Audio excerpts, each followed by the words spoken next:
அனைத்து உறவுகளுக்கும் வணக்கம். அதே நேரம் இந்த ஆலயம் பல வருடங்களால் வாழ்வதாக கூறப்படுகிறது.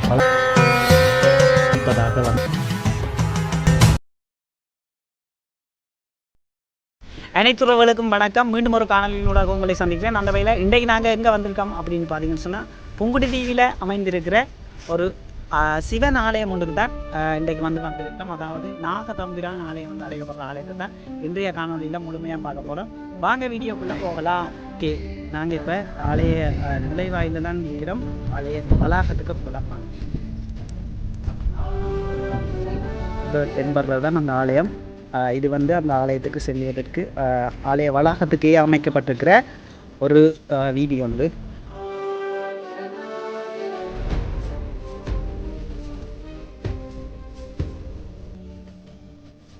இந்த ஆலயத்தை பொறுத்தவரையில் அதிகளவில் தென்னங்கன்றுகள் நாட்டப்பட்டிருக்குது. அதாவது இந்த ஆலயத்தின் எல்லை பகுதிகளில் பார்த்திங்கன்னு சொன்னால் மரத்தடிகளையும் கான்கிரீட் தூண்களையும் கொண்டு அமைக்கப்பட்ட வேலி தான் இந்த எல்லையாக காணப்படுகிறது. அதே நேரம் இந்த வெளிக்குள்ளே பாருங்கள், வேறு வகையான தாவரங்கள் நாட்டப்பட்டிருந்தாலும் கூட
நான் ஏற்கனவே குறிப்பிட்டிருந்தது போல இது நாகதம்பிரான் ஆலயம். அதாவது நாகத்துடன் கூடிய லிங்கம், அதன் இருபுறங்களிலும் நந்துகள் பெற்ற ஒரு உருவச்சிலை இந்த ஆலயத்துக்கு முன்னுக்கே அமைக்கப்பட்டிருக்குது.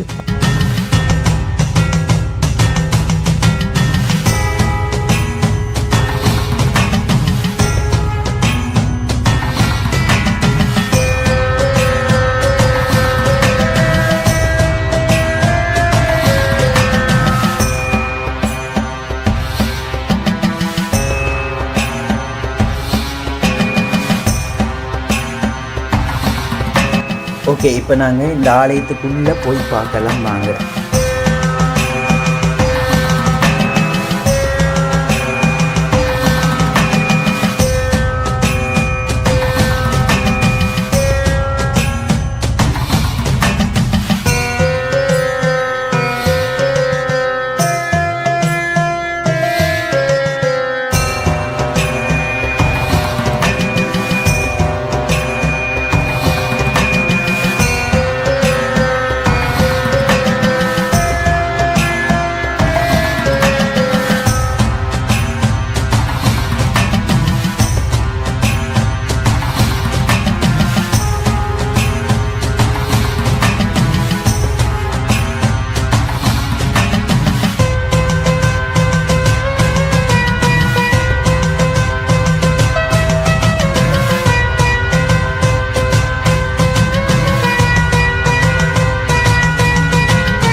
இந்த ஆலயத்தில் மிகவும் சிறப்பான ஒரு விஷயம் இந்த ஆலயத்தின் தல விருட்சம். அதாவது இந்த ஆலயத்தின் தல விருட்சம் என்னென்று பார்த்தோம்னு சொன்னால் பாரிய ஓங்கி வளர்ந்த ஒரு புளிய மரம் தான் இந்த ஆலயத்தின் தல விருட்சமாக காணப்படுகின்றது. அதன் உள்ள பல வருடங்களாக ஒரு நாகப்பாம்பு ஒன்று வாழ்வதாக கூறப்படுகிறது. பழங்காலம் தொட்டு இன்று வரைக்கும் அந்த நாகப்பாம்பு அந்த புளிய மரம் அந்த ஓங்கி வளர்ந்த அந்த பாரிய புளிய மரத்தின் உள்ளே வாழ்வதாக ஒரு ஐதீகம் கூறப்படுகிறது. இதற்கடுத்து தான் நாங்கள் அந்த தல விருட்சத்தை தான் பார்க்க போகிறோம். நாங்கள் பார்க்கலாம்.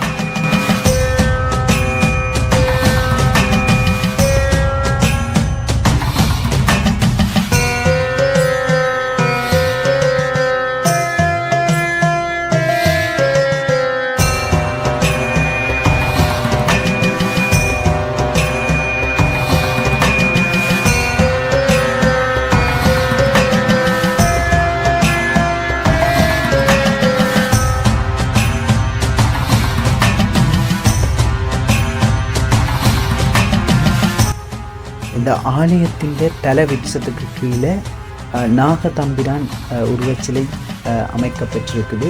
அவ்வளோ அழகாக இந்த தல விருட்சம் பார்த்திங்கன்னு சொன்னால் கனகாலமாக நெடுங்காலமாக வளர்ந்து இந்த ஆலயத்தின் பெருமையை சிறப்பை எடுத்து கூறுற ஒரு தல விருட்சமாக தான் இருக்குது.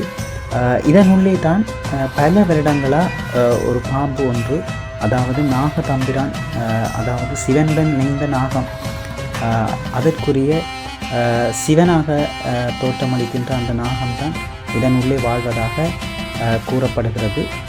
அதே நேரம் இதில் பார்த்தீங்கன்னு சொன்னால் தெரியும், அடியவர்கள் நேர்த்திக்கடன் செலுத்துவதற்கு பட்டிலே சுற்றப்பட்ட அந்த காசு அதுகளை கட்டி தங்களோட நேர்த்திக்கடன்களை வச்சுக்கொள்கிறாங்க, நேர்த்திகளை வைத்துக்கொள்கிறாங்க. நேர்த்திகள் நிறைவேறிய பின் அதை வேண்டி அதற்குரிய பொங்கல் பூஜைகள் என்பவற்றை செய்து வாராங்க.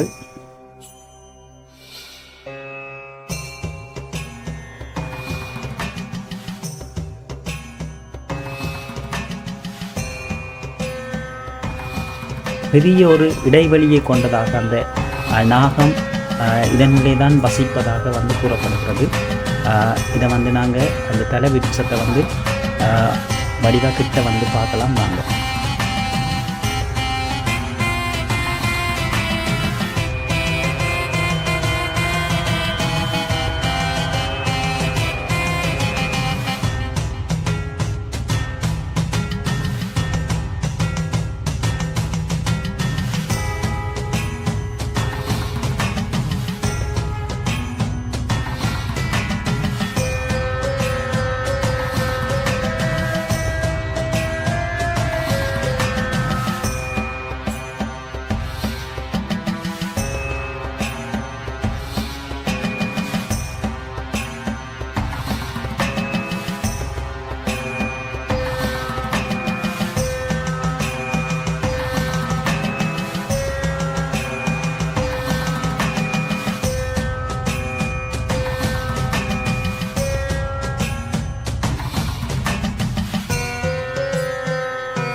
ஓகே, நாங்கள் இப்போ வந்து இந்த ஆலயத்தின் வெளி வீதியை சுற்றி பார்க்கலாம் வாங்க.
இந்த ஆலயத்தின் பின்புற வீதியில் இருந்து அவதானிக்கும் போது அந்த குறிகட்டுவன் பாதையில் இருக்கிற கண்ணகி அம்மன் ஆலயத்துக்கு செல்வதற்கான வளைவு வந்து நல்ல இலகுவாக வந்து தென்படுகுது.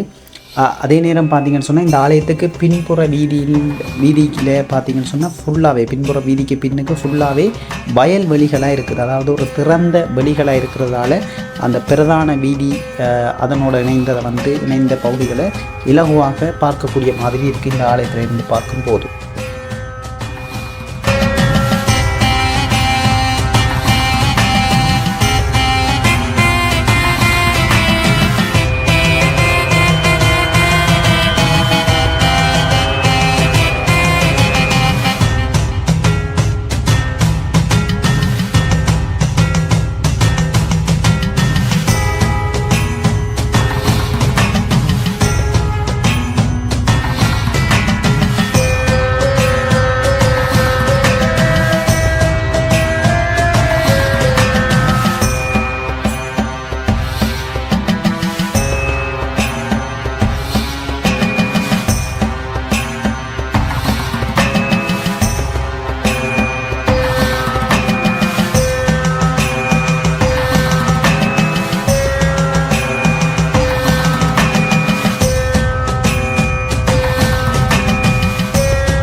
இதில் தெரிந்தது தான் இந்த ஆலயத்துக்கான அன்னதான மண்டபம்.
இந்த ஆலயத்தை சார்ந்து கூறக்கூடிய இன்னும் ஒரு சிறப்பான விஷயம், இந்த ஆலயத்துக்கு முன்னுக்கே தீர்த்தக்கேணி வந்து அமைக்கப்பட்டிருக்கிறது.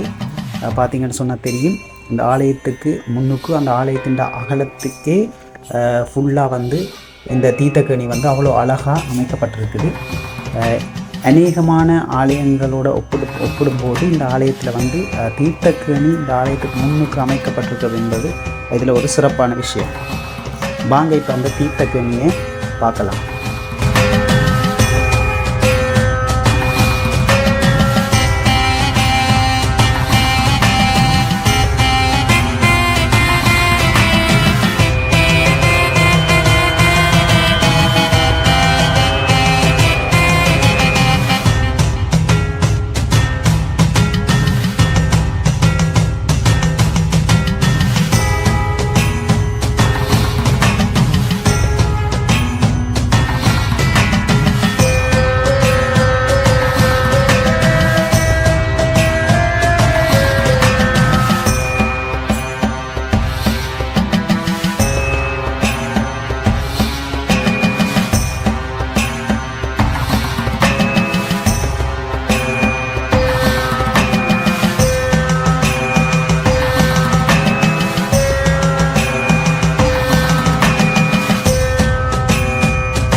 இந்த ஆலயத்தின் தீர்த்தக்கேணியை இந்த ஆலயத்துக்கு முன்பதாகவே நின்று நான் பார்த்துருந்தேன்.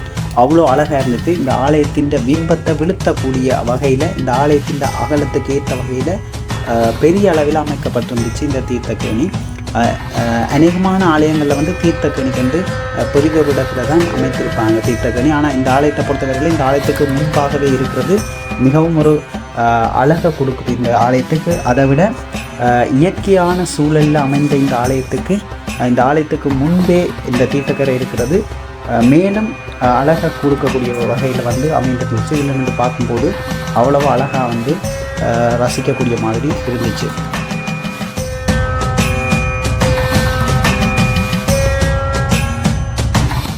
ஓகே, நாங்கள் இதோட இந்த ஆலயத்தை விட்டு புறப்படுறதுக்கான நேரமும் வந்துச்சுது.